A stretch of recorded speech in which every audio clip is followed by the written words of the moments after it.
High guys, back to my channel. हा आहे माझा एक वॉटर लिली पॉन्ड जो मी एक 500 लिटर्स टाकीला कट करून बनवलेला आहे. एक 2च दिवस झालं मी शिफ्ट केलं होतं. याआधी या 60 लिटरच्या टबमध्ये होतं, त्यानंतर मी ह्याला इकडे शिफ्ट केलेलं आहे. स्क्रॅपमधूनच मी उचलून ह्याचं तयार केलेलं आहे.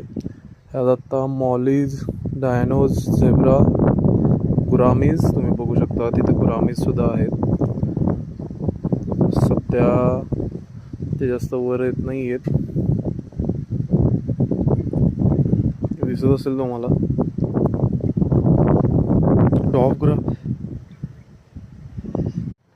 डॉफ गुरामी आणि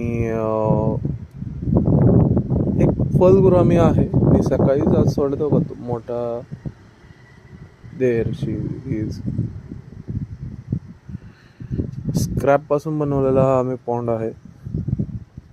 त्याच्यामध्ये ॲक्च्युली फ्लॉवरिंग पण झालेलं आहे. हे संध्याकाळी मावळलं आहे पूर्णपणे फुल.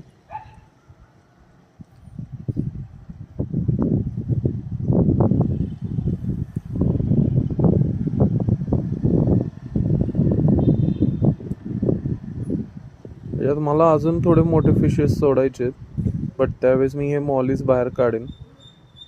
गुरामीज मोठे थोडे बिग गुरामीज वगैरे मी ॲड करायचा विचार करतोय, किंवा एखादी कॅटफिश वगैरे, red tail. Please suggest me for this pond. मी ह्याच्यात एअर पंप ॲड नाही करायचं ठरवलं आहे. सो जे फिश डायरेक्ट हवेतनं एअर घेतात असे कुठले फिश असतील तर मला सजेस्ट करा ह्या पॉन्डसाठी. Okay, stick to my channel for more updates.